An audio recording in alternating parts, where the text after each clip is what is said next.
The silent manor, লেখনীতে Diana Imroz Lakhi, পর্ব সংখ্যা 14। ফজরের বাতাসটা স্নিগ্ধ শোভন। ফজরের সময় বাতাসে মুনাফিকদের নিঃশ্বাস এবং দুর্গন্ধ থাকে না। ঘুম থেকে উঠে ভোরবেলা হাঁটাহাঁটি করা শরীর এবং মনের জন্য উত্তম। মুসুফিল্লা দলে দলে মসজিদ থেকে নামাজ পড়তে যাচ্ছে। পরনে জুব্বা সাদা রঙের, হাতে তসবি, মাথায় পাগড়ি কারো কারো। বিড়বিড় করে হালকা শব্দে জিগিরও করছে তারা। সুফিয়ানের নাকে আতরের গন্ধ ভেসে আসে। সে আতর ব্যবহার করেনি, কিন্তু তার নাকে যেন গন্ধ আসতেই তার মনটা কিছুটা হলেও স্বচ্ছ হলো। সে উদ্ভণ্ড প্রতীকের মতোই ক্ষেতের আইলে হাঁটছে। গতকাল রাতেও সে আজেবাজে স্বপ্ন দেখেছে, তবে পরিষ্কার করে মনে নেই। গতকাল মেলা থেকে ফারদিনা চলে যাওয়ার পর তার সাথে দেখা হয়নি আর। রশিদ তালুকদার তার 2 ছেলে রায়ান আর আবিরকে নিয়ে শহর থেকে আজ সকালে প্রতি নিজস্ব রাজস্ব তোলার পর সে শহরে যায়। প্রতিবারই কি কাজ জানি আছে, তা সুফিয়ান জানে না। ফারদিনার সুযোগ কাজে লাগিয়ে দেখা করতে আসবে বলেছে, এখনো আসে না। আজকাল তার জন্য সুফিয়ান উদাসীন হয়ে থাকে। আত্মার সম্পর্ক এমনই হয়, আত্মার সাথে কেউ মিলে গেলে তাকে ভাবতে না চাইতে যেন ভাবনায় চলে আসে সে। তাই হয়তো ব্রিটিশ লেখক জর্জ এলিয়ট তার গ্রন্থে বলেছেন, 2টি মানুষের আত্মার চেয়েও বড় কিছু হতে পারে না। যদি তারা জীবনের জন্য একত্রিত হয় তবে কাজের মধ্যেও একই হবে। অপর শক্তির জন্য সব দুঃখ একে অপরের ওপর নির্ভর করে, সব কষ্ট একে অপরের অসহায়তা দূর করে। শেষে বিদায়ের মুহূর্তে নীরব অমুক স্মৃতি হয়ে থেকে যায় বাকি অংশটুকু। তিনি ছিলেন ভালোবাসার পাগল। নারী হয়েও সে ভালোবাসার মানুষটির জন্য পথে পথে হেঁটেছে পাগলের মতো। আজ সুফিয়ান হাঁটছে, তবে সে পুরুষ। পুরুষেরা ভালোবাসে, পাগল হয়। পুরুষের দেহ শক্তিশালী, কিন্তু দেহের ভেতরে থাকা 12 সেন্টিমিটারের হৃদয়টা যে দুর্বল। শুধু একজনকে ঘিরেই, ফারদিনা। কাল আজমত ফারদিনার হাসির প্রশংসা করেছিল। আজমত একজন পর্যটক এবং একজন অতিথিও বলে বেঁচে গেছে, নয়তো সে যে চোখ দিয়ে ফারদিনার রূপ দেখিয়েছে সেই চোখ উপড়ে ফেলত সুফিয়ান। মুখ দিয়ে প্রশংসা করেছে, সেই মুখ ভেঙে দিত সেই ভিনদেশীর। বদলুর, হাবলু, লালমিয়া আজ একসাথে খেতে এসেছে। আজ ওদের কাজ ছিল না। কাল সুফিয়ান আসতে বারণ করেছে, একদিন ছুটি দিয়েছে, পারিশ্রমিকও দিয়েছে। ওরা বলেছে আসবে না, কিন্তু ওরা যে এসে বাদাবাদি কাজ শুরু করে দিয়েছে। সুফিয়ান নিরুত্তর ভঙ্গিতেই বসে আছে। বদরু তার অভিব্যক্তি দেখে বলল, ওই যে আপনার রানী চলে আসছে। সুফিয়ান উল্লেখিত হলো না, ধীর স্থির দৃষ্টিতে ঘুরে তাকালো ফারদিনার দিকে। আজ সে আগে আগে হাঁটতে হাঁটতে ঝিলমিল পেছনে, ওর সাথে আজমত। সুফিয়ান স্থির হয়েছিল, হঠাৎই রাগ উঠতে শুরু করলো তার। না, অকারণে রাগ দেখানো যাবে না। মেয়েরা হয় ফুলের মতো, ফুল তীব্র বাতাসে গন্ধ ছাড়ে। ফারদিনা তার কাছে শুধু ফুল নয়, একটি নক্ষত্র। ফারদিনার হাতে কিছু একটা দেখা যাচ্ছে, সোনালি রঙের কাপড়ে মোড়ানো। ফারদিনা সুফিয়ানের কাছে এসে ক্ষীণ গলায় কাশি দিল, যেন সুফিয়ান তাকে দেখেনি। সুফিয়ান আইলের ওপর থেকে উঠে দাঁড়ালো, বলল, খোলা মাঠ থেকে চলো। কোথায়? এক জায়গায় যেখানে তোমাকে আমার সাথে আর কেউ দেখবে না, সেই জায়গায় চলো। নীরব ঘরে। সুফিয়ানের মুখে হাসি নেই, একরাশ স্তব্ধতা। সেখানে কি করবে? সুফিয়ান কোমরে হাত দিয়ে এদিক ওদিক তাকিয়ে লম্বা শ্বাস ফেলে। অন্যরা যা করে তাই। সব বুঝো, বাচ্চা সাজো কেন ফারদিনা? বাহাত ধরে বাড়ির দিকে হাঁটা ধরল সে। ঝিলমিল ও আজমত হা করে তাকিয়ে রইল। বদলু, হাবলু, লালমিয়া নিজেদের মধ্যে বলল, এদের জোয়ারে ভেসে যায় আমরাও। ঝিলমিল বলল, নিজেদের ভেসে না যেয়ে অন্যটার জন্য নজর দিও না, কাজে মন দাও। সুফিয়ান ফারদিনাকে নিয়ে ঘরে চলে আসে। ফারদিনা চেয়ারে বসে আছে। সুফিয়ান চোখ তুলে দেখলো ফারদিনার হাতে সোনালি কাপড়টা। জিজ্ঞেস করেনি ওইটা কি। টেবিল থেকে একটি বই বের করলো সুফিয়ান। কিছু পৃষ্ঠা উল্টে একটা লকেট বের করলো, স্বর্ণের লকেট। ফারদিনা চোখ কুচকে বলল, এটা তুমি কোথায় পেলে? আমার মায়ের ছিল। লকেটের ভেতরে খোদাই করা 2টো অক্ষর আছে। অক্ষর দুটো হচ্ছে স এবং ফ। এর দ্বারা কি হতো? স আব্বার নামের প্রথম অক্ষর, আর আমার মায়ের নামের ছিল ফারহিনা, ঠিক আমার নামের মতোই। এতটা মিল। ফারদিনা শীতল হয়ে গেল। হয়তো এটা কাকতালীয়, কিন্তু এক হিসেবে ভালোই হয়েছে, আমাদের নাম আর আলাদা করে খোদাই করতে হয়নি। এটা তুমি কি করবে? ফারদিনা নির্বিকার দৃষ্টিতে তাকিয়ে বলল, তোমাকে দিব। আমার স্মৃতি হিসেবে রেখে দিবে? স্মৃতি হিসেবে রেখে দিব মানে?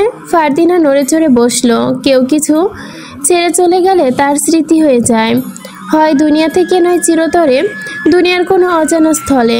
সুফিয়ানের স্মৃতি দিয়ে সে কি করবে? সুফিয়ান তাকে ছেড়ে চলে যাবে? সুফিয়ান কয়েক সেকেন্ড চুপ থেকে বলল, আমি বলতে চেয়েছিলাম তোমাকে দাও আমার প্রথম উপহার, যত্নে আগলে রেখো। তুমি ভুল বলবা না কখনো। আজ কেন ভুল বললে? কখনো কখনো ভুল বলতে হয়। আপন মানুষটাকে সত্যতা যাচাই করতে হয়। কেমন সত্য? এই যে তোমার থেকে হঠাৎ করে হারানোর ভয় ফুটে উঠল বলে লকেটের দিকে এভাবে তাকালে। লকেটটা বইয়ের মধ্যে ছিল। ফারদিনার কাছে বিষয়টি অদ্ভুত লাগে। স্বর্ণ অলংকার দামি জিনিস গোপন জায়গায় রাখতে হয়। বইতে কেউ এসব রাখে নাকি? সুফিয়ান একা রাখে। হয়তোবা তার ঘরে কোনো কেউ আসার সম্ভাবনা নেই। তবুও ফারদিনা তার প্রশ্ন জমালো মনে। বলল, লকেট বইয়ের মধ্যে কেন রেখেছিলে? তোমার সাথে তো চোরও থাকে, যদি ওরা নিয়ে যেত। শোনো, দামি জিনিস দামি জায়গা সংরক্ষণ করতে হয় না, এমন জায়গায় সংরক্ষণ করতে হয় যে জায়গাটা কারো সন্দেহই করবে না, সবার সন্দেহের বাইরে থাকবে। আমি তোমার বুদ্ধিমত্তা এবং কথার ধরনে বিভ্রান্ত হয়ে যাই। তুমি সত্যি একজন কৃষক, একজন রাখাল তো? তোমার জন্য কৃষকেরা পিছিয়ে। কৃষকেরা কি মানুষ না? তাদের জ্ঞান থাকতে পারে না? সুন্দর করে কথা বলতে পারে না? অবশ্যই পারে। তারা চাইলে সব পারে। মানুষ প্রধান আয়ের উৎস হচ্ছে কৃষিকাজ। তুমি মানো আর না মানো, তুমি ভুল বললেও সে ভুলকে আমি সঠিক বিচার করি। লকেটটা হাতে রাখবে। সুফিয়ান লকেটটা ফারদিনার গলায় পরাতে চেয়েই ফারদিনা ঘরের দিকে তাকালো। বাদামি রঙের একটা তিল, যেটা ফারদিনার সৌন্দর্যকে দ্বিগুণ বাড়িয়ে দিয়েছে। ফারদিনা হাত দিয়ে ধরে দেখলো লকেটটা। সুফিয়ান একটা মাটির পাত্রে জল নেয়, আসলো ফারদিনার সামনে, ঝুঁকে বলল, নিজেকে দেখো কত সুন্দর দেখাচ্ছে, একদম পরীর মতো। ফারদিনা জলে দেখে নিজের প্রতিচ্ছবি। সুফিয়ান বলল, চলো দিঘির পাড়ে যাই। দিঘির পাড়ে বক পাখি বসেছিল, তাদের দেখে পাখনা মেলে উড়ে গেল। আজ সূর্য উঠেছে।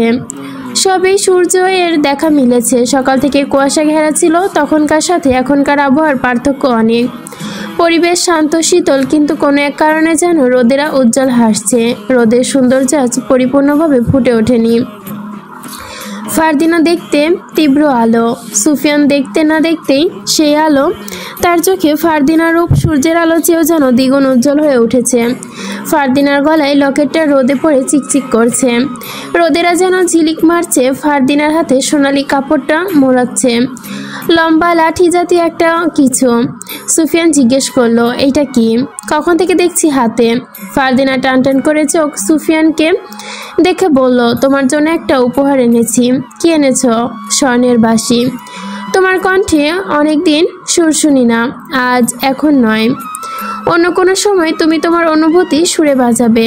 ফারদিনা কাপড় থেকে বের করলো, বাঁশিটা সুফিয়ানের হাতে দিল। ঘুরিয়ে ঘুরিয়ে দেখলো সুফিয়ান বাঁশি রেখে দিঘির জলের দিকে তাকালো। বিনষ্ট দৃষ্টি তাকিয়ে রইল বেশ কিছুক্ষণ, যেন সময় থমকে গেছে তার দৃষ্টি জলের দিকে, কিন্তু ভাবনার পাতায় অন্য কিছু। ফারদিনা কিঞ্চিৎ বিস্ময় নিয়ে ডাকলো, সুফিয়ান। সুফিয়ান তার ডাকে ফিরে তাকালো। ঠিক তখনই সুফিয়ান হুঁশে ফেরে যেন। হঠাৎ করে ঝাপসা কণ্ঠে বলে, বিনতি। ফারদিনা সুফিয়ানের মুখে একরকম নাম শুনে আতঙ্কে উঠল। বলল, বিনতিকে? কেউ না, জলে থাকা ছোট মাছকে বিনতি বলে, ওদের দেখিয়েছিলাম। সুফিয়ানের চোখ এলোমেলো। ফারদিনার চিন্তায় ঘুরপাক খাচ্ছে, যেন হারিয়ে যাচ্ছে সে। বলল, মিথ্যা বলছো কেন? আমি তোমার সামনে বসা, তোমার জন্য একটা উপহার নিয়ে আসলাম, আর তুমি ছোট মাছ দেখাচ্ছ। কি হয়েছে তোমার? তোমার বাঁশিটা সুন্দর, তবে তোমার থেকে বেশি নয়। সুন্দর ভাবনা জগৎ তখনই হয় যখন বর্তমান মুহূর্তের সাথে অতীতের স্মৃতি জড়িয়ে থাকে। কী সব বলছো তুমি? ছোট মাছকে বিনতি বলে। বিশ্বাস না হলে তোমার ভাইয়াকে জিজ্ঞেস করে নিও। তুমি আজও মিথ্যা বলছো না, কিন্তু এটা বলতে গিয়ে তোমার কণ্ঠ আটকে গেছে। ধুর বোকা, আমি কখনো আটকে যাই না। ফারদিনা একবার যেন একটু চুপ হয়ে গেল, কারণ সে সুফিয়ানের সাথে কথায় পেরে উঠতে পারবে না। বিনতি কোনো মেয়ের নাম, সুফিয়ানের মুখ থেকে হঠাৎ ওর নাম বেরিয়ে গেছে। ছোট মাছের নাম বিনতি হয় না। চোখের কোণে জল জমল। সুফিয়ান ঝুঁকে ফারদিনার চোখের দিকে তাকিয়ে, ইস, আজ আমি শেষ। রাগিনী আজ রাগ করেছে, এই রাগ ভাঙানো মুশকিল। বিশ্বাস করো, আমি সত্যি মাছের নাম বলেছি। মাছের আরও নাম আছে, বলবো? আব্বা শহর থেকে ফিরে এসেছে, আমি আজমতের সাথে বের হয়েছি বলে আসতে দিয়েছে। এখন চলি। ওই বাদরটারে আজ রাঙার সাথে বেঁধে ছেড়ে দেব। রাঙা ছুটবে, ও মাটিতে গড়াগড়ি খাবে। তোমার কোনো অধিকার নেই আজমতকে কিছু বলার। দ্বিতীয়বার আমি আর তোমার সাথে কথা বলবো না, দেখাও করতে আসবো না। কথা বলতে পারছে না ফারদিনা, রাগে গলা যেন থরথর করছে তার। বাকি কথা গিলে হনহন করে উঠে যেতে চাইল। সুফিয়ান দাঁড় করিয়ে বলল, শুধু শুধু আমার ওপর এভাবে রাগ করে চলে যেও না। তুমি তোমার বিনতিকে নিয়ে থাকো। আমি আজমতের সাথে এখন থেকে কথা বলবো, রাতে তার সাথেই মিশবো, তার ঘরে যাব, দরকার হলে বিয়ে করে বিদেশে চলে যাব। তবু আর তোমার কাছে আসছি না। সুফিয়ান রাগে চোখ লাল করে ফেলল। ফারদিনা চলে যাচ্ছে। সুফিয়ান তীর্যক কণ্ঠে চেঁচিয়ে বলল, তুমি না আসলে তোমার বাড়ি গিয়ে তোমার সাথে কথা বলবো। ফারদিনা ঘুরে তাকালো না। সুফিয়ানের কানের কাছে ফারদিনার বলা কথাটা যেন ভাসছে, আজমতের সাথে মিশবো, তার ঘরের বউ হয়ে বিদেশে চলে যাব। সুফিয়ানের রাগ হচ্ছে, প্রচণ্ড রাগ হচ্ছে। রাগ দমন করার জন্য সিগারেট বের করলো। সিগারেটটা ঘুরিয়ে ঘুরিয়ে দেখে আবারও ফেলে দিল। কেউ যখন মাত্রাতিরিক্ত রেগে যায় তখন হৃদস্পন্দন দ্রুত চাপ করে, রক্তচাপ বেড়ে যায়, রক্তে যেন কর্ডিওলেসি একটু মাত্রায় কমেও যায়। সন্ধ্যার সময় কুদ্দুস রান্নাঘরে খুঁটিনাটি কাজ করছে। আজ সারাদিন ভেবেছে ফারদিনাকে কিভাবে পাওয়া যায়। ও যেদিন থেকে এই বাড়িতে প্রথম এসেছে সেই দিনই ফারদিনাকে দেখে ভালো লেগেছিল। ফারদিনাকে প্রেমের প্রস্তাবও দিয়েছে কিরগিজ ভাষায়। ফারদিনা সেদিন হেসে উড়িয়ে দিলেও বলেছে তার সিদ্ধান্ত জানাবে, কিন্তু জানায়নি। কুদ্দুস হতাশায় ভুগছে। বিকালের দিকে একজন তান্ত্রিকের নাম মনে আসে তার, কালীচরণ তান্ত্রিক। সে কালো জাদু করে।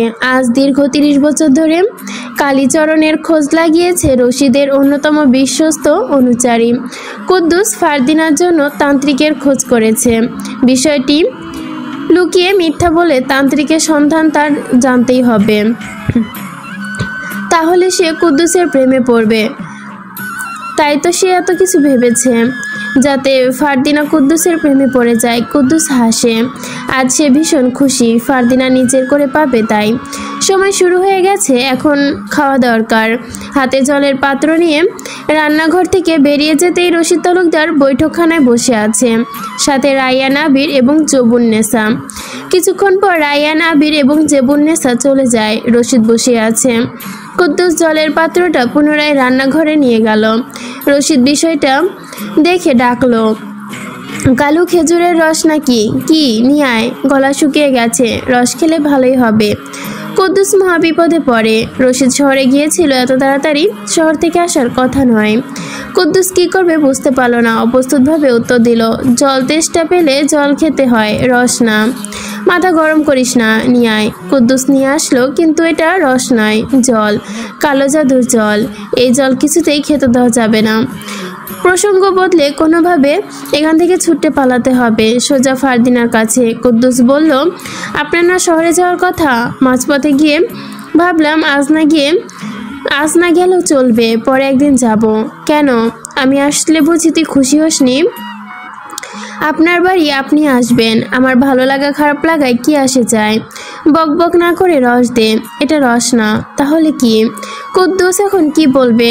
রশিদের থেকে এত সহজে পালাতে পারবে না মনে হয় তার। রশিদ ছড়ি পাত্রে তুলে বলল, কি হলো? কি আছে এতে? এমনভাবে ধরে রেখেছিস মনে হচ্ছে তোর পান লুকিয়ে রেখেছিস। তেমনই।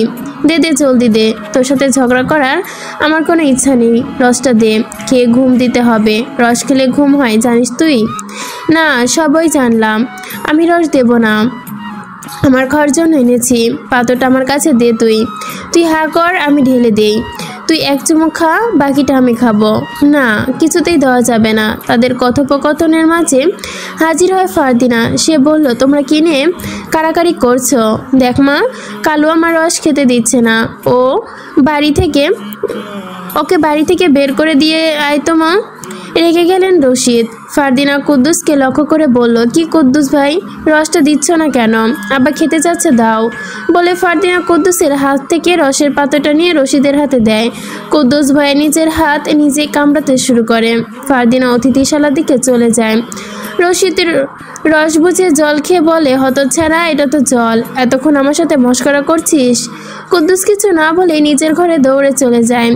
দরজার কপাট বন্ধ করে দিল। বিছানায় ধপ করে বসে পড়ল। আজ ওর অবস্থা দফারফা হয়ে যাবে। তান্ত্রিক কালীচরণ বলেছে, এই জল যে খাবে সে ওর জন্য বশ হয়ে যাবে, ওর প্রেমে হাবুডুবু খাবে। কালীচরণের কালো জাদু কাজ করেনি কোনো দিনই, এমনটি হয়নি কখনো, তার জাদু বিফলে যায়নি। রশিদ নিশ্চয়ই এখন ওর ঘরে আসবে। কুদ্দুসের ভাবনা শুরু হওয়ার আগেই দরজায় কড়া নাড়তে শুরু হয়। নিশ্চয়ই রশিদ। কুদ্দুস কোনোভাবেই দরজা খুলবে না বলে মন স্থির করে নেয়। এই মুহূর্তে তার দরজা খোলা যেন বারণ।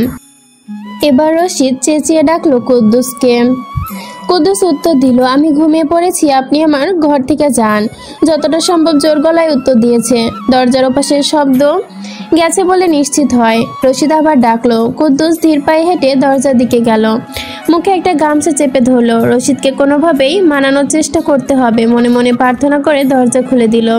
রশিদ নরম গলায় বলল, তোর এতক্ষণ লাগলো কেন দরজা খুলতে? আপনি আমার ঘরে কেন?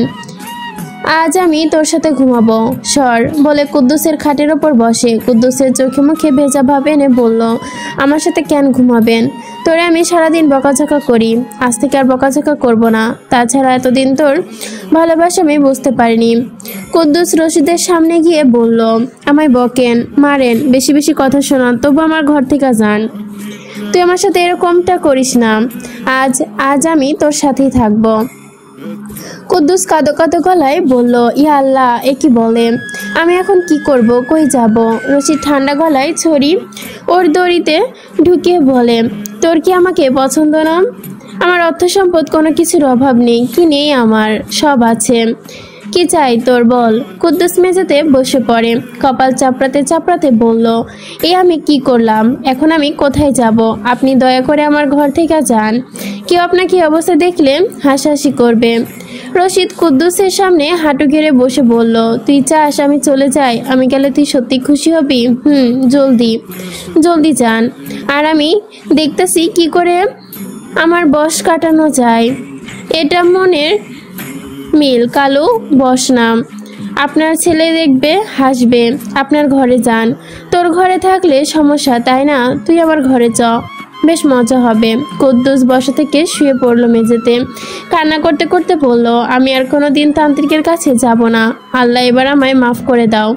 রশিদ বলল, চুপ, কাঁদিস না, আমি আগে যাচ্ছি, তুই পরে আয়। রশিদ যেতে যেতে কয়েকবার পেছনে ঘুরে কুদ্দুসকে দেখে। কুদ্দুস মনে মনে স্বীকার করে, এবারের মতো বেঁচে গেছে, কিন্তু যত দ্রুত সম্ভব বশ কাটাতে হবে।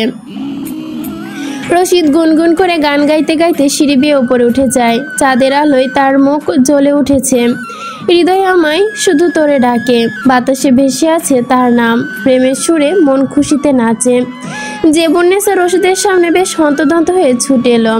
রশিদ দাঁড়িয়ে। জেবুন্নেসা ফিসফিস করে বলল, ভাই শুনেছিস, গতকাল মেলা থেকে 15টা বাচ্চা গায়েব হয়ে গেছে। রশিদ জেবুন্নেসার কথা অগ্রাহ্য করে গুনগুন করে গান গাইতে গাইতে ঘরের দিকে হাঁটলো। জেবুন্নেসা বিরক্তি নিয়ে রশিদের সামনে এসে পথ রোধ করে দাঁড়ালো। বলল, ভাই কি হয়েছে তোর? মেলায় যে কাণ্ডটা হয়েছে শুনেছিস তো? আমাদের দুর্নাম হবে, তোর দুর্নাম হবে। রশিদ বলল, আজ আমার মনটা ভালো নাই। ওই কালু আমার সাথে বেয়াদবি করছে, আমার মূল্য বুঝে নাই। খুব কষ্ট লাগছে আমার, আগামীকাল এই বিষয় নিয়ে কথা বলবো। বলে রশিদ ঘরের দিকে চলে যায়। জেবুন্নেসা অবাক চোখে তাকিয়ে রইল। তার ভাইয়ের আচরণ তাকে বিস্মিত করলো। কুদ্দুস ঘর থেকে বের হয়। আজ মহাবিপদ থেকে বেঁচেছে। এবারে বেঁচে গিয়েছে তা নয়, বিষয়টি হচ্ছে বিপদের সংখ্যা এখনো কাটেনি। নিজের বউ অথবা প্রেমিককে ভেবে হয়তো রশিদ তার সাথে এমন করছে। কালীচরণ তান্ত্রিক কি বসটাই না করেছে। 5 ধরনের হবা পাতা, তুলসী, মেথি, পুতুলের পাতা, গন্ধরাজি, পাপড়ি, আশক, আরও কত কি যে মন্ত্রে ফু দিয়ে এই কাজটি করলো। কুদ্দুস মন্ত্র মনে করার চেষ্টা করলো, মনে পড়ছে না। কঠিন শব্দ মনে পড়ার কথাও না, কিন্তু মনে না পড়লেও তো ঠান্ডা মাথায় ভাবতে হবে, শান্ত পরিবেশে যেতে হবে, নিজেকে স্থির করতে হবে। শুরু থেকে শেষ পর্যন্ত সমস্ত কথা তার মনে করতে হবে। হাতে তৈরিকৃত জল নিয়ে পায়চারি করছে আর ভাবছে। রাত ঠিক 10টা। কুদ্দুসের মন্ত্র পড়ছে। ও বিমূর্থা নম, মহাবৎসন নাশ নাশ, চেতনা হও নির্মল, হৃদয় হও শূন্যশ্রায়। পরে জলে ফু দিল। আনন্দ লাগছে, রশিদের বয়স কেটে যাবে। জাদুবিদ্যা সত্য, কুদ্দুস জানত, কিন্তু জাদুবিদ্যা পাপ। কুদ্দুস পাপ করেছে, মনে মনে স্বীকার করে। দেরি করলে চলবে না, রশিদের ঘরে যেতে হবে। কুদ্দুস হাতে জল নিয়ে ধীর পায়ে হেঁটে যাচ্ছে তার ঘরের দিকে। রশিদের ঘরে দরজা খোলা। ঘরের বাইরে 2 জন অনুচারী বুক টান করে হাতে খঞ্জন নিয়ে দাঁড়িয়ে আছে। চোখগুলো বড় বড়, মনে হচ্ছে কুদ্দুসকেই দেখছে। কুদ্দুস গামছা দিয়ে ঘাম মুছছিল, অথচ তীব্র শীত এখন, কিন্তু ও ঘামছে। ভয় নাকি আতঙ্কে? জল হাতে ঘরে ঢুকলো। রশিদ চেয়ারে বসে আছে, চোখ তার বন্ধ, কণ্ঠে তার গান। তাকে দেখে বেশ আনন্দিত মনে হচ্ছে। আনন্দের কারণ কুদ্দুসও জানে। ও রশিদের সামনে দাঁড়ালো। রশিদ কারো উপস্থিতি টের পেয়ে তাকালো। কুদ্দুসকে দেখে খুশি হলো, গান বন্ধ করলো, ঠোঁটে হাসি এনে বলল, তুই এসেছিস কালো? আমি অপেক্ষায় বসেছিলাম। বস। বসতে আসি নাই। কেন? আমার কাছে বসবি না? কোথায় বসবি? আপনার মাথায় সমস্যা হয়েছে, আপনি সমস্যা দূর করতে আইছি। আমার মাথায় সমস্যা? কি সমস্যা হয়েছে? রশিদের মুখটা যেন কালো হয়ে গেল। হয়েছে, এই জলটা খেলেই ঠিক হয়ে যাবে। রশিদ চুপচাপ থাকলো, দৃষ্টি নিচু করে কিছু ভাবছে। কুদ্দুস মেঝেতে বসে রশিদের দিকে দেখছে। সে কান্না করছে। কুদ্দুস জিজ্ঞেস করলো, আপনি কান্না করছেন কেন? আমার সন্তানের জননীর কথা মনে পড়ছে। তাকে আমি অনেক ভালোবাসতাম। আর সে আমাকে কি বলতো জানিস? কি বলতো? পাগল বলতো। রশিদের চোখে জল জমলো। কুদ্দুস তার চোখে জল দেখে নিজেও গামছা চেপে কান্না শুরু করলো। রশিদ ওর কান্না দেখে বলল, তুই কাঁদছিস কেন? আপনার কষ্টের কথা শুনে আমার ভীষণ খারাপ লাগতেছে। অনেক কষ্ট হয় আপনার। তুই কান্দিস না, তোর কান্না দেখে আমার আরো বেশি খারাপ লাগতেছে। এক কাজ কর, দরজা বন্ধ করে দিয়ে আয়। কুদ্দুস ভুরু কুঞ্চিত করে বলল, দরজা কেন বন্ধ করব? যাতে তোর আমার কান্না কেউ দেখতে না পায়। আপনি এই জলটা খেয়ে নেন, তাহলে আর আপনার কষ্ট লাগবে না। এটা কিসের জল? রশিদ ছড়ি ঢুকে বলল, ঔষধি জল। আপনার শরীরটা ভালো নাই, আমি দেখতে পাচ্ছি। হাকিম বলেছে এই জল খেতে, তান্ত্রিকের বলা যাবে না। তাই কুদ্দুস মিথ্যা বলল। বলেছে? কিন্তু আমার তো এখন জল তেষ্টা পায়নি। কুদ্দুস বিরক্ত হলো। রশিদের কথা বাড়াচ্ছে। কুদ্দুস বিরক্তিকর স্বরে বলে, এটা ঔষধি জল, তেষ্টা না পেলেও খেতে হবে। রশিদ কিছুক্ষণ ঝিম মেরে বসে থাকে। এরপর বলল, জলটা খাই, দে। কুদ্দুস খুশি মনে এগিয়ে দিল। রশিদ রূপার পাত্র থেকে জল ঢেলে হা করে এক ঢোক গিলেই বাকিটা থুতু করে ফেলে দিল। বিভিন্ন পাতার গন্ধ, তেতো, মুখ তেতোয় ভরে গেছে তার। রশিদ বসা থেকে উঠে দাঁড়ালো। কঠিন গলায় বলল, হতচ্ছাড়া, কালুর ঘরের কালু, মূর্খ, কি সব খাওয়াইছিস আমায়? কুদ্দুস দাঁত বের করে হে করে হাসতে হাসতে বলল, আমার কাজ হয়ে গেছে, এখন আপনি যত খুশি বকেন। মূর্খের মতো আচরণ করছিস আজকাল। কি সব খাওয়াচ্ছিস? মনে হচ্ছে তুই আমাকে মেরেই ফেলবি। আপনি শিক্ষিত? রশিদ এবার পুরোপুরি রেগে গেল। আমাকে পাল্টা প্রশ্ন করার সাহস কোত্থেকে হয় তোর, বিয়াদব, মূর্খ? কুদ্দুস দাঁড়িয়ে বলল, আমার আব্বু মোটামুটি শিক্ষিত ছিল, হয়তো আপনার মতো এত শিক্ষিত ছিল না, কিন্তু কথায় কথায় অন্যকে সে মূর্খ বলতো না। রশিদ চোখ ছোট করে কুদ্দুসের দিকে দেখলো, মেজাজ শীতল করলো। এরপর পায়চারি করতে করতে বলল, শোন, আমার আব্বা ছিলেন একজন শিক্ষক, প্রতাপশালী জমিদার। ব্রিটিশ প্রশাসনের সাথে তার ওঠা বসা ছিল। আমাদের রাজস্ব আদায় করার পর ব্রিটিশ সরকারের কাছেই পাঠাতে হয়। ব্রিটিশ প্রশাসনের সাথে কাজ করতেই রাজস্ব সংগ্রাম, আইন শৃঙ্খলতা বজায় রাখতে হয়। জমিদারি বিষয়টি হচ্ছে এমনই। কুদ্দুস মাথা নাড়িয়ে কথা না বাড়িয়ে বাড়ির দিকে চলে যায়।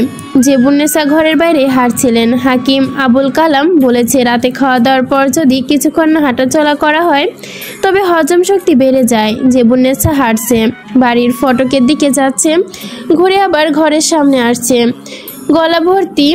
গাল ভর্তি তার পান, হাঁটছে আর পিক ফেলছে। তখন তার সামনে পড়ে সুফিয়ান। সুফিয়ানকে স্বাভাবিক দেখাচ্ছে না, মনে হচ্ছে হন্তদন্ত হয়ে কোথাও থেকে ছুটতে এসেছে। সুফিয়ানকে দেখে অখুশ হলো সে। সুফিয়ানের সামনে দাঁড়িয়ে পিক ফেললো, বলল, তুমি এত রাতে এইখানে? দরকার আছে রশিদ চাচার সাথে। দরকার সব রাতেই থাকে তোমার? সেটা আপনাকে কেন বলবো? এটা বলেই বাড়ি, এটা আমারও বাড়ি।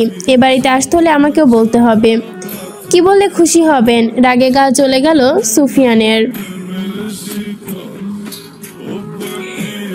ওই দিন আমি জমি বর্গা নেওয়ার কথা বলেছিলাম, পরে আর আসো নাই। বিষয়টি কিন্তু গরমিল লেগেছে। আমি কিন্তু সব বুঝি, হয়তো বলি না। জমি দরকার নেই, পরে সেদিন বুঝতে পারি। তবে সুফিয়ান পাঞ্জাবির হাতা ভাঁজ করলো। মিথ্যা গন্ধ পাচ্ছি, সত্যিটা বলো। সুফিয়ান হাঁপ ছাড়লো। এই মহিলা জ্বালিয়ে খাচ্ছে। আশেপাশে তাকালো, অনুচারীগণ বসে খেলছে। সুফিয়ান জেবুন্নেসাকে আস্তে ধীরে বলল, আপনার মেয়ের সাথে প্রেম করতে এসেছি, কিন্তু আমার তো মেয়ে নাই। আপনার মেয়েই যখন নাই, তাহলে আমাকে নিয়ে তো কিসের সমস্যা, কিসের সন্দেহ? আমার মেয়ে নাই তো কি হয়েছে? আমার ভাইয়ের তো আছে। তাহলে ওর সাথে প্রেম করতে এসেছি, পথ ছাড়ুন। আমি আজই রশিদকে সব বলে দিব। একজন কৃষকের সাথে জমিদারের কন্যার প্রেম হতে পারে না। সুফিয়ান জেবুন্নেসার দিকে ঝুঁকে বলল, আমি কৃষক না, আমারও আসল পরিচয় আপনারা জানেন না। সত্যি পরিচয় দাও, তোমাকে আগে থেকে আমার সন্দেহ হয়েছে। সুফিয়ান বিরক্ত হয়ে জেবুন্নেসাকে পাশ কাটিয়ে চলে আসতেই বলল, আমি ব্রিটিশ। ঘন ঘন তালুকদার বাড়িতে আসা মোটেও ভালো দেখায় না, সুফিয়ান জানে, কিন্তু আজ আসতেই হতো। তখন ফারদিনা রাগের মাথায় মিথ্যা বলেছে, রশিদ শহরে যায়নি। এখন যদি রশিদ তালুকদার তার সামনে পড়ে, কি জবাব দিবে ভাবতে পারছে না। কোনো জবাব দেওয়ার মতো শব্দ নেই। তার প্রার্থনা ঝিলমিল সামনে পড়ুক, অন্য কেউ না। সুফিয়ান ঘরের ভেতর পা রাখতেই ঝিলমিল সামনে পড়ে। সেজে গুজে কোথা থেকে যাচ্ছে মনে হয়। সুফিয়ানকে সামনে দাঁড়িয়ে ঢং করে বলল, এত রাইতে তুমি? ব্যাপার কি? সুফিয়ান আশেপাশে দেখলো, বৈঠকখানে কেউ নেই। আদিব এখন হয়তোবা ছাদে। গতকাল থেকে আদিব চুপচাপ। বাকি তিন ভাইয়ের কথা বলা মুশকিল। সুফিয়ানের জন্য সুবিধাজনক সময়। সুফিয়ান দৃঢ়তার সাথে বলল, ফারদিনা কোথায়? কেন, আমি কম সুন্দর নাকি? খালি ফারদিনা ফারদিনা করো কেন? তুই মোটেও সুন্দর না। বলো কোথায়? আর ওই ইংরেজের বাচ্চা কোথায়? তুমি সত্যিই পুরুষ তো? ঝিলমিল সুফিয়ানের আর একটু ঘনিষ্ঠ হলো। তোর কি আমার পুরুষত্ব নিয়ে সন্দেহ আছে? এবারও তো আমার দিকে চোখ তুলে তাকাইয়া কথা কইতাছ না, কেমনে বুঝমো? ফারদিনাকে নিয়ে আয়, ওকে দিয়ে বুঝিয়ে দিব। তোকে রুচিতে আসে না। রাগ করতেছ কেন? মাথা গরম আছে? ফারদিনার কাছে নিয়ে চল। ফারদিনা অতিথিশালায় আছে, তোমার নিয়ে যাইতে পারি। কেউ দেখলে আমারে কিছু কইতে পারবা না, আগেই চল। ফারদিনা অতিথিশালায় আছে শুনে সুফিয়ানের মেজাজ আরোটা বিগড়ে গেছে, চল শক্ত হয়ে গেছে তার। আজমত কিরগিজ ভাষায় ফারদিনার সাথে কথা বলছে। ফারদিনা আনন্দ পাচ্ছে। সে একটার পর একটা প্রশ্ন করছে, আর সেগুলো আজমত কিরগিজ ভাষায় অনুবাদ করছে। ফারদিনা শেষে জানতে চায়, তুমি একটা মিথ্যাবাদী, আমাকে মিথ্যা বলেছো, এটা কিরগিজ ভাষায় অনুবাদ করো। আজমত বলেছে, শেনমেন মেনেন্স জালগান আইত 3। এটা সে শিখিয়েছে সুফিয়ানের জন্য। সুফিয়ান তার সাথে দেখা করতে আসলো না এটা বলবে। সুফিয়ান তার সাথে মিথ্যা বলেছে, কিছু লুকিয়েছে নিশ্চিত। আজমতের সাথে হেসে কথা বলতে দেখে নকল হাসি, ভেতরে একরাশ নিস্তবতা। আজমত খিলখিল করে কথা বলছিল। ফারদিনা হঠাৎ করে নীরব হয়ে গেল। তার নীরবতা দেখে আজমত বলল, তোমার কোনো কারণে মন খারাপ? ওর মন খারাপ কি না তা জেনে তুমি কি করবে? সুফিয়ানের কণ্ঠ। ফারদিনা পেছনে ঘুরলো। আজমত চোখ তুলে তাকালো। ফারদিনা বসা থেকে উঠে দাঁড়ালো। সুফিয়ানের সম্মুখে গিয়ে বলল, তুমি এখানে কেন আসলে? কেউ দেখে ফেলবে, আর আমি তোমার সাথে কথা বলতে চাই না। ফারদিনা মিথ্যা বলছে, বরং সকালে সুফিয়ানের কাছ থেকে চলে আসার পর থেকে তার মনটা বিষিয়ে গেছে। তুমি কখন ওইভাবে কেন চলে এসেছো? আমি তোমার সাথে কথা বলতে চাই না, চলে যাও এখান থেকে। তুমি আজমতের সাথে এত রাতে এখানে কি করছো? সেসব আমি তোমাকে বলতে বাধ্য নই বলে ফারদিন অতিথিশালা থেকে বেরিয়ে যেতে সুফিয়ান ফারদিনার হাতটা রাগ মিশ্রিত স্পর্শ করে ধরলো। বলে, আমার কথা না শুনে যেতে পারবে না, আগে কথা শোনো আমার। সুফিয়ান ফারদিনার হাত শক্ত করে চেপে ধরেছে। ফারদিনার হাতটা যেন লাল হয়ে গেছে। ফারদিনা দেখলো যতক্ষণ না সুফিয়ান ওর কথা শুনবে সুফিয়ান তার পিছু পিছু ঘুরবে। মাথায় তো কোনো কিছু ভালো নয়, রাগ অভিমান কোনোটাই নয়। ফারদিনা ধীর গলায় বলে, তুমি যাও, আমি আধ ঘন্টা পর শিমুল গাছের তলায় আসবো। সত্যি আসবে তো? ফারদিনা ছোট্ট করে জবাব দিল, তুমি না আসলে আমি ভুলভাল কিছু করে ফেলবো বলে ফারদিনার হাত ছেড়ে একবার আজমতের দিকে দেখলো, এরপর চলে গেল। সুফিয়ান শিমুল গাছের তলায় বসে আছে। রাতের ঘন্টা তখন চলছে 12টার কাটায়। চারপাশ নীরবতা, শিমুল গাছের পাতায় হালকা হেঁটে যাওয়ার শব্দ, দূরে কিছু জ্বলন্ত আলোর কোণার ঝলক, আর অচেনা চোখে গোপন গল্প। মাটির শিশির জমা, বাতাসে শিমুলের যেন কম্পন। কিছু গাছের ছায়া অদ্ভুতভাবেই নড়ছে, মনে যেন অশান্তিটা বেড়ে যাচ্ছে। সুফিয়ানের কোমরে গুজে রাখা স্বর্ণের বাঁশিটা হাতে নিল। চাঁদের আলো পড়েছে বাঁশির ওপর। দূরে গভীর শ্বাস ফেলছে কেউ, এরপর ঠোঁটে তুলে নিল বাঁশি সুরে যেন ব্যথা প্রকাশ হচ্ছে তার। চোখের কোণে সোনালি আলো ভেসে আসার মতো কিছু দেখা গেল। সুফিয়ান তাকালো, ফারদিন আসছে চাদর মুড়ি দিয়ে, হাতে লণ্ঠন। সুফিয়ান স্বাভাবিকভাবে হাসলো। ফারদিনাকে দেখে সুফিয়ান দাঁড়িয়ালো। ফারদিনা তার সামনে দাঁড়িয়ে বলল, সময় নেই, যা বলার তাড়াতাড়ি বলো। মিথ্যা বলছো, তোমার চোখ বলে দিচ্ছে তোমার তাড়া নেই। আমার জন্য সব সময় আছে তোমার, আজ নয়। লণ্ঠন রেখে গাছের শিকড়ের ওপর বসলো ফারদিনা।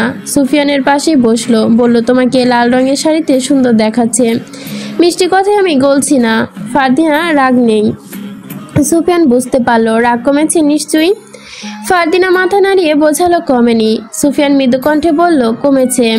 মেয়েরা মিথ্যা বলার সময় দৃষ্টি নত থাকে, ভুলভাল উক্তি। তোমার উক্তিতে আমি গলছি না। সুফিয়ান বলল, তাহলে এসেছো কেন? চলে যাও।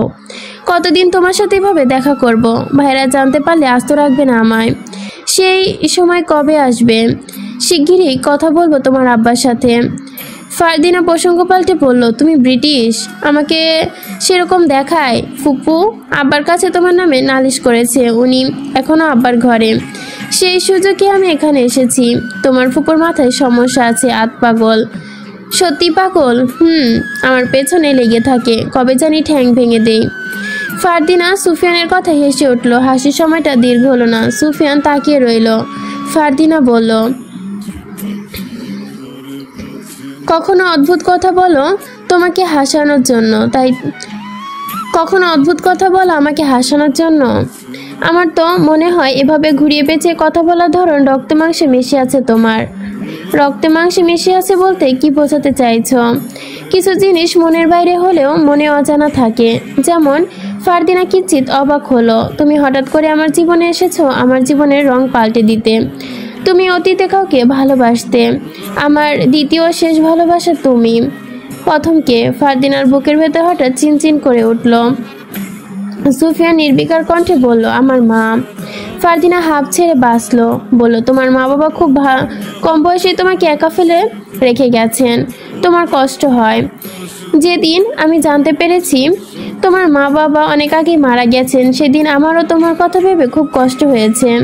সুফিয়ান ক্ষীণ কণ্ঠে বলে, মারা যায়নি, মেরে ফেলেছে।